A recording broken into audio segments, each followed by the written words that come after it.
Right now, in a garage somewhere on your street, a $15,000 battery is dying. Not because it is broken, because it was built to. Every single time it charges, a chemical layer grows inside it, and a little more of its capacity is locked away forever. The company that sold it knew this on day one. They wrote it into the warranty. But in a factory in Utah, there is a machine that stores power with no chemistry at all. A steel disc spinning in a perfect vacuum that performs exactly the same on day 1 and on day 9,000. By the end of this video, you will see the 20-year math your installer never shows you, and you will understand why the entire battery industry needs you to never see it. Here is what happens inside every lithium battery ever made. The moment it charges for the first time, it starts to die. That is not an exaggeration. It is chemistry. With every charge and discharge, a thin crust builds up on the surface of the electrodes. Engineers call it the solid electrolyte interphase. You can call it rust for batteries.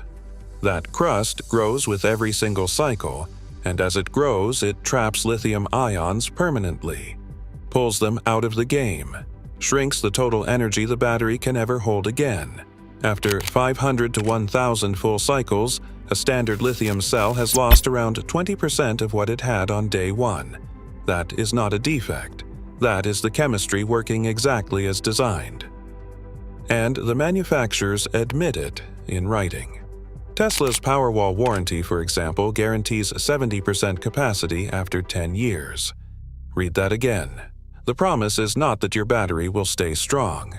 The promise is that it will lose no more than 30% of itself in a decade. And that warranty is not a floor. It is a ceiling. A 2023 study in the Journal of Energy Storage measured a real utility-scale lithium system in southern Italy, running under normal grid conditions. The result? About 1.37% of capacity lost every single year. By year 8, more than 10% gone. By year 15, the warranty is long expired and the system is sliding toward 80% health with nowhere to go but down. Now multiply that across America.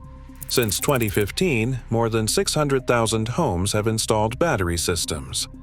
Average cost, $10,000 to $15,000. Average warranted life, 10 to 12 years. Every single one of them is on a countdown timer. This is not a product built to serve you for life. This is a product designed to be bought again. And the strange part is this. The machine that breaks that cycle is not new. It is not secret. It is not theoretical. It has been spinning on the American power grid for 15 years. It is called a flywheel, a heavy disc on an axle. Push energy in and it spins faster. Pull energy out and it slows down. The energy is not stored in chemical bonds. It is stored as pure motion. No bonds breaking, no ions migrating, no crust growing in the dark, just mass and speed. For a century, one enemy killed every serious flywheel: friction. Air drag and grinding bearings bled the energy away in hours. Modern engineering solved both. First, seal the disc inside a vacuum chamber. No air means no drag. A modern rotor, charged up and left alone, keeps spinning on its own for years. Second, float it on magnetic bearings. The rotor never touches anything. No contact, no lubrication, no wear. NASA has trusted the same principle inside satellites for decades. The motor and the generator are one and the same device. Spin the disk up and you have charged it. Let it slow down and it hands the energy back as electricity. And here is the beautiful part of the physics. The energy grows with the square of the speed. Double the spin and you do not get twice the energy. You get 4 times. Round-trip efficiency sits around 85%. But unlike a battery, that number does not decay because nothing inside is wearing out. Day 1 and year 20 are identical. Response time is measured in milliseconds, not seconds. But clever physics is worth nothing until somebody bets real money on it at grid scale. Somebody did, and the numbers they posted are public. In 2011, a company called Beacon Power switched on a 20-megawatt plant in Stephentown, New York. 200 flywheels, spinning in vacuum on magnetic bearings, backed by roughly $43 million in Department of Energy loan guarantees. A second 20-megawatt plant followed in Pennsylvania. Between them, the two plants have now logged more than 7 million operating hours. 0 catastrophic rotor failures. The Stephentown plant holds about 10% of New York's frequency regulation market, yet it delivers more than 30% of the region's error correction. That is not a laboratory claim. That is 15 years of commercial grid data anyone can check. Then, in 2021, the idea came home. A company called Taurus was founded in Utah by Nate Walkingshaw, a former emergency medical technician who had already built and sold a medical device company. He was trying to power a family tree farm in the Utah desert, and every battery he bought degraded, faded, and demanded replacement. So he built the thing that does not.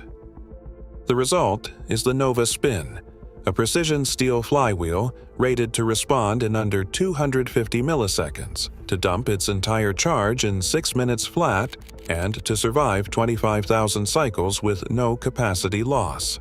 For comparison, a typical home battery needs 2 full hours to discharge what this disc releases in 6 minutes.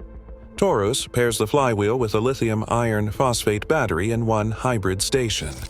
The disc absorbs the violent spikes and surges, the exact abuse that grinds battery cells to dust, and because of that, the paired battery lasts roughly twice as long.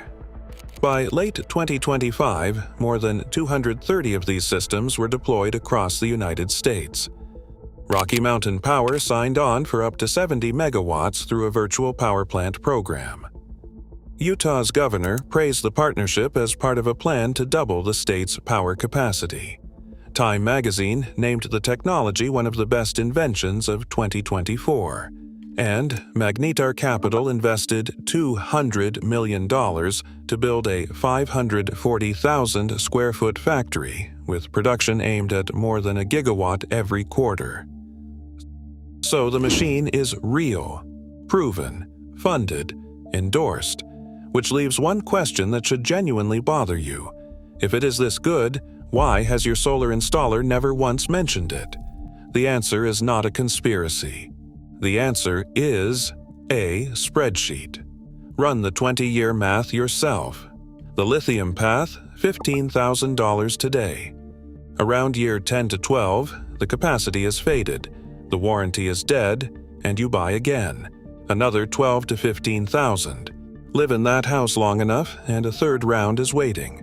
$30,000 to $45,000 over the life of one mortgage for the privilege of storing your own sunlight. And every day of that entire time the thing you paid for was getting weaker. The flywheel path looks different. And here is the honest version. Today, Taurus sells complete commercial stations reported by Time at around $85,000 per unit. That is a commercial product at a commercial price, built for businesses, data centers, and apartment developments. Not yet for a single-family garage. But watch the business model because this is where it turns. Taurus offers energy as a service. The company installs the machine, owns it, maintains it, and monitors it. The customer pays for the outcome, not the hardware. No upfront check, no degradation anxiety, and no replacement bill ever, because the core of the machine does not wear out. Now you can see why your installer stays silent. The entire residential battery economy runs on the second sale. The manufacturer sells again. The installer reinstalls. The warranty resets. The financing company writes a brand new loan. A machine that runs for 25 years with nothing to replace breaks every single link in that chain. So, no distributor stocks it. No sales sheet features it. No rebate list includes it. Nobody sat in a boardroom and voted to hide this from you. The market simply has no reason to show it to you. There is no commission on a machine that never dies. But one group of buyers stopped waiting for permission, because for them, a delay of 10 milliseconds is measured in millions of dollars. Artificial intelligence data centers now consume power on the scale of entire cities. A single large training run can pull tens of megawatts around the clock for weeks. And when that load spikes, the power must arrive in milliseconds. A lithium battery hesitates. It ramps. It negotiates with its own chemistry. A diesel generator is too dirty and too slow. In Texas, grid operators are already drawing up plans to cut data centers off during emergencies. The flywheel sits exactly in the gap, instant, clean, and tireless, which is why data center operators, cement plants, resorts, and an international airport are quietly running these systems today. The most uptime-obsessed money in the American economy has already made the switch that nobody has offered you. Now, the honest limits, because this machine is not magic.